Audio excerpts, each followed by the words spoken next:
Back with more Avatar: The Last Airbender. This is episode 8 of season 1 and part 2 of the Winter Solstice kind of arc. I would assume, unless they're going to dramatically play with time, and part 2 is like episode 14 or whatever, but I don't think that's what they're heading for. Yeah, it was an interesting cliffhanger, not cliffhanger last time, which I'm kind of intrigued to see the story continue onwards with. You know, infiltrating someplace in the Fire Nation to speak to an old avatar, Roku I think his name was, and there's apparently like a meteor asteroid kind of thing coming to destroy probably everything, which isn't ideal again. So I'm intrigued to see where that's all going to go with that. There was a giant panda demon spirit thing. We had Zuko and his uncle Iroh have a bit of an arc together as well that I really enjoyed. So yeah, lots of fun stuff going on. Excited to see how they continue it with this second part. And yeah, let's get into it. The world can't afford to lose you to the Fire Nation. Neither can I. Yeah. But I have to talk to Avatar. Let's do something about that. What my vision means. We got your back. Oh man. Long journey. Seen the Avatar lately? No. Of all the foolish things you've done in your 60s. He's got clothes back on. This is the most foolish. What have you got? I'm chasing the Avatar. My father will understand why I'm returning home. It's interesting that there's risks for everyone going here, even Fire Nation people. Fire! Literally. A blockade. Oh boy. This is exactly why I didn't want you to come. It's too dangerous. And that's exactly why we're here. Yeah. Let's run this blockade. Appa, yip yip. Kill them all, Appa. Turning around. Commander Zhao, what are your orders? Shoot the bison down, Captain. But there's a fire. Is this the arsehole from before? The engines are damaged. We need to stop and make repairs. Do not stop this ship. Not going very well, is it? Oh shit!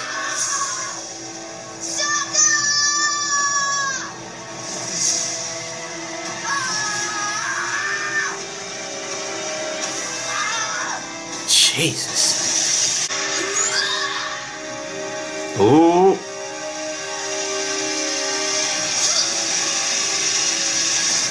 Ha! Nice.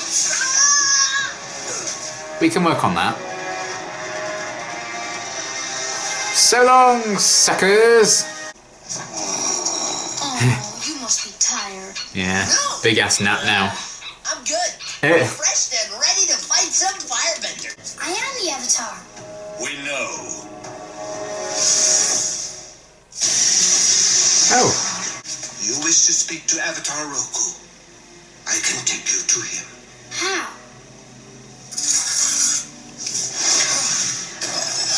We happen to be right next to the door. I like it when not all Fire Nation people are bad. Why didn't Commander Zhao arrest me? Because he wants to follow you. He knows you'll lead him to the prize you're both after. Yeah. The Avatar. A few weeks ago, an amazing thing occurred. The statue of Avatar Roku. Its eyes began to glow. That's when we were at the Air Temple. Yeah. Avatar Roku's eyes were glowing there too. I never wanted to serve the Fire Lord. When I learned you were coming, I knew I would have to betray the other sages. Thank you for helping me. Ah. We'll follow these stairs to the sanctuary. Is he gonna die? Only a fully realized Avatar is powerful enough to open this door alone.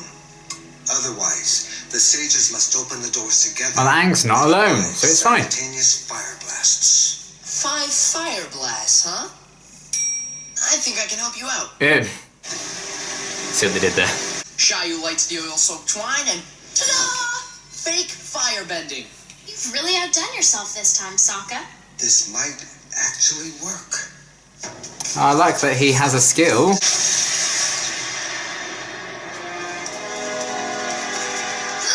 Oh.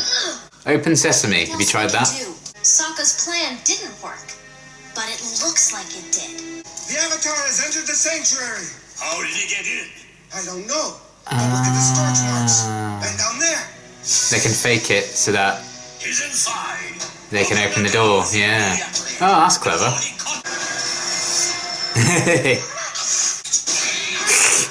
Yes, Momo. Kill him. Hey, now's your chance! The Avatar's coming with me. Oh no! Well, this is a series of unfortunate events.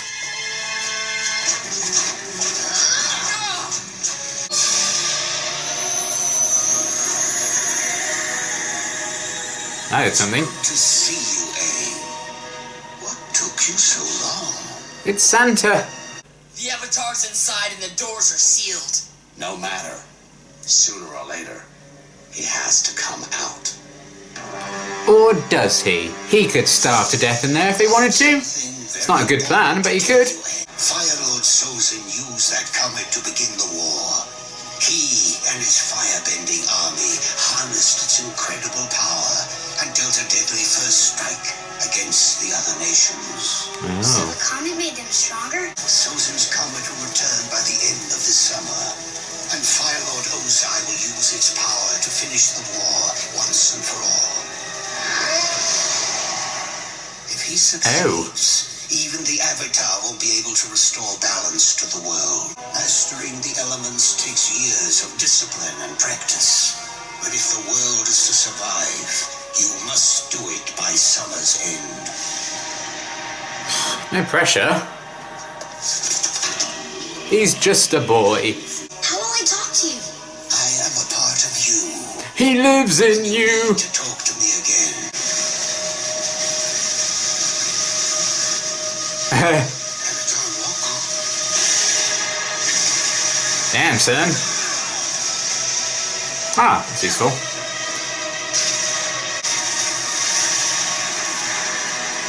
It's such a nice temple. No prince, no avatar. Screw you, buddy. The only thing I do have is 5 traitors. But Commander, only Shayu helped the Avatar. Save your stories for the Fire Lord. As far as I'm concerned, you are all guilty. Take them to the prison hole. Sky, fly me to the moon.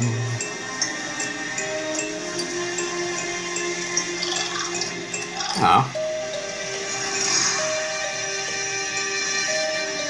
Well, you've got quite the journey ahead. Okay, another really fantastic episode. It felt like the true culmination of everything so far. Because, you know, we're nearly at the midpoint of the season at this point.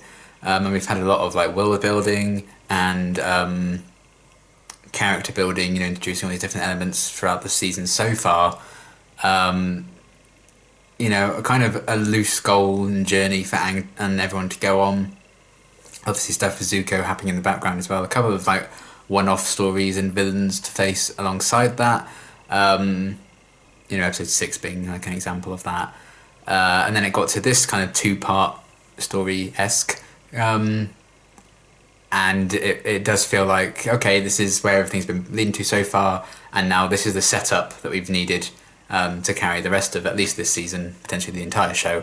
Because we've got a lot of history and a bit of lore as well about like the comet and everything, how that played into things in the past, 100 years ago, obviously when Aang got frozen and stuff, and it's going to play a role again in, well, what the Fire Lord hopes to use it to like end the war for good. So we have like an end goal as well, and we have a deadline like by summer's end Aang needs to like become fully fledged Avatar, hopefully. Can he do it? I don't know. And it's intriguing for me as well, because I know there are 3 seasons of the show. I don't know if, you know, Summer's End is the end of season 3, or if this is just like the first season, or exactly how the timing measures out. So I don't know if they stop this, but there's still more story to go, or is this the entire story of The Last Airbender? I have no idea, and that's really exciting to me. So I don't quite know when they're going to address things and how big plot things are going to move forward, which is really cool. So yeah, I liked that a lot. It really did feel like, you know, a summarization of what's come before and a setup for what's going to come next. And it was really fun to see that, and to, you know, get to see Aang talk to an old Avatar in Roku. and see a lot of that kind of lore and stuff get explained and set up. So now we have a proper, here's what you need to do, here's when you need to do it by, and you need to stop this, here's the actual threat that we're going to be facing imminently. Off you go, good luck, I'm going to destroy my temple now, bye. So everything that was really cool, and again, the benefit of an episode like this, especially when the episode's only 20 minutes long, you know, if they had like both the last episode and this one try to do like this whole story in 20 minutes, I think it would have been a bit rushed and you wouldn't have had a lot of time for some other stuff, I think, in there. You know, I think if this hadn't been a two-parter, you know, the Zuko and Iroh stuff, I think they would have gotten rid of that entirely probably from the first part. But it was a really nice little backstory for those two and a little side kind of storyline. And to see them have to go and raid this temple, you know, everything like the demon spirit and stuff, you could have just completely disregarded all of that. But it was a nice kind of addition to the story. So while they had that stuff going on in the last episode, they were also laying the groundwork for this one. So we knew we had to go and speak to, you know, Roku by the end of the Solstice. And we've got a bit of backstory with that already. So they didn't need to waste any time in this episode kind of explaining all that again, because they'd already done it in the previous one. Otherwise, you know, an episode could have been like really, really overloaded, and the last one could just felt like, oh yeah, it's a nice little one-off adventure, but it didn't really tie into things as much. Whereas it actually did, because they'd set up a lot of the Roku stuff for this episode, with Aang in the spirit world and everything. So that was, you know, very well planned out, clearly, by the writers and everything, to make this kind of a two-part story. So while it wasn't like, oh, a to-be-continued cliffhanger last time, like, oh my god, how are they going to get out of this situation? What's going to happen next? You know, I need to find out immediately. They're kind of thematically connected in what they're trying to do for the season. And I like that. It's an interesting, different kind of way of linking episodes together, which I thought was very clever. And to see Aang still try and face all these issues and trying to come to terms with what is ahead of him, what he has to do, what he feels like he may not be ready to do yet, because he's barely mastered anything but airbending at this point. It just raises the stakes, and you're like, okay, well, you know, we need to see how he's going to fare. But the fact that we have like Katara and Sokka, who are absolutely been like, well, we're coming with you, come what may. And, you know, we have Appa, who was also quite, you know, kind of against going at first at the start of the episode until Katara and Sokka were coming along, and Momo as well. All these people believe in Aang. I think he still needs to believe in himself a lot more. I think that's going to be a big part of his journey. But of course he's going to be insecure. He's a kid. He's got the weight of the world on his shoulders now and a deadline. Like, it'd be hard enough to just master the elements, become an avatar, but he has to do it by the end of summer, whenever the hell that is. I don't even know timeline-wise. Well, winter solstice. Liam. I know the timeline. So yeah, we had that, and the Shiyu guy, that Fire Nation person who also believed in Aang in the Avatar and was helping them out. I like that he wasn't just like trapping them or tricking them or whatever. It was nice to see a good Fire Nation-ish person. That was fun. It was a great example of using him to show how much the Fire Nation had lost their way, and was serving the wrong people, and like the Fire Lord, you know, kind of took advantage of everything, and they kind of stopped serving the Avatar like they were supposed to. It just became this whole different thing. And clearly Roku didn't like what this temple had now come to represent since his passing, so he was like, well, I'm going to destroy it. Which was pretty cool. And to actually see him and see another previous Avatar, I'd like to see like a lot of the other previous Avatars. I think that'd be a lot of fun. See Aang interact with them. And it's a fun way of kind of getting a lot of exposition across, basically, and setting up Aang's challenge for the season or the entire show ahead of him, by doing it through the lens of an old Avatar. I think it's just a bit more interesting than him like reading it in a book or whatever, you know. Like the idea of him having this vision of the comet, and that it could resemble both the past and the future, was a really fun idea. So I had everything with that, and then kind of sneaking into the temple.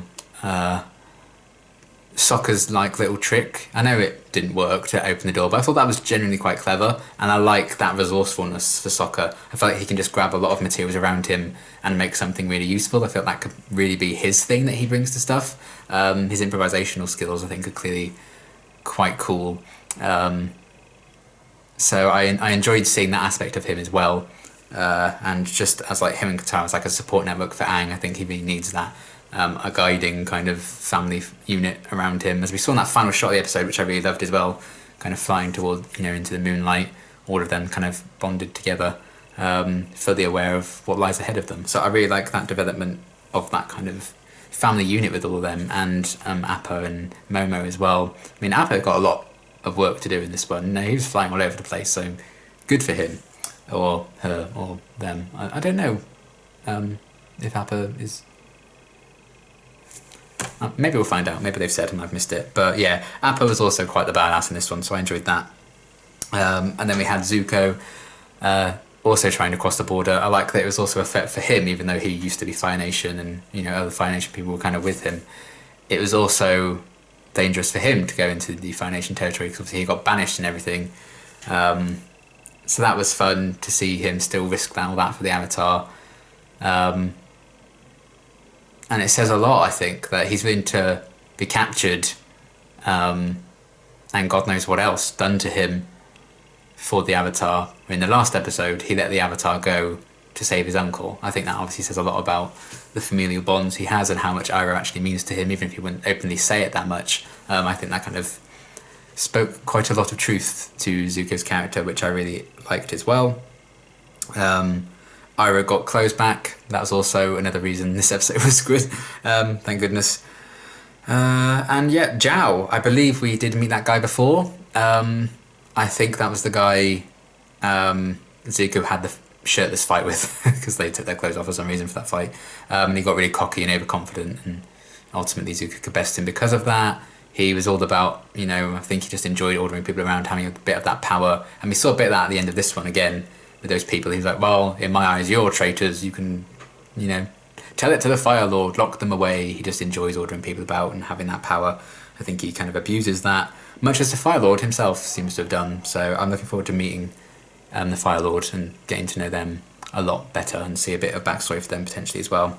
So the fact that we have like these recurring villains that keep coming back, not just Zuko, it's another few people, and the fact that Zhao is like a villain for the villain in Zuko as well, I think is interesting. And yeah, Zuko kind of sneaking away, infiltrating the temple as well, near getting his hands on Aang, but got a bit bested and things really escalated there. But he got away. That's the important thing, I suppose. So that story's going to continue. Looking forward to seeing how Zuko kind of bounces back from this and seeing, this all-powerful glimpse of the Avatar in action. Is that going to kind of, I don't know, humble him a bit maybe, or he's going to really realise the threat he's dealing with here when he saw what Aang as what's his name, Roku could do at the end, because that was quite the power to witness there before he ran off. So I don't know if he can be like, well, am I biting off more than I can chew here?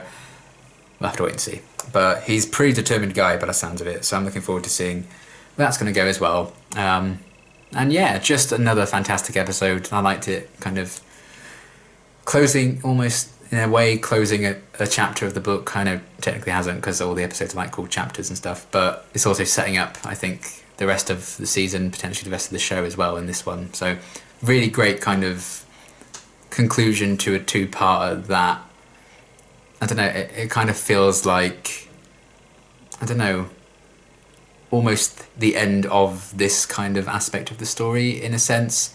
I feel like we really know the characters, we really know a lot of the world now and the overall story. The emerging threat and everything's been set up, and now it's like, well, off you go, here's what comes next, here's the deadline, time's running out, off you go. So I don't know if they're really going to speed along on this journey now or not, because they don't have long for Aang to kind of master all these elements, so we'll see if he can do it. But yeah, really great episode. I like this one a hell of a lot. Looking forward to seeing how they're going to continue it going forward now that we properly have an absolute mission and a deadline to reach. I think things are only going to escalate further, so looking forward to all of that and to see what they'll be facing next time. But yeah, great episode. Absolutely loving this show a lot, and until my next reaction, thanks for watching.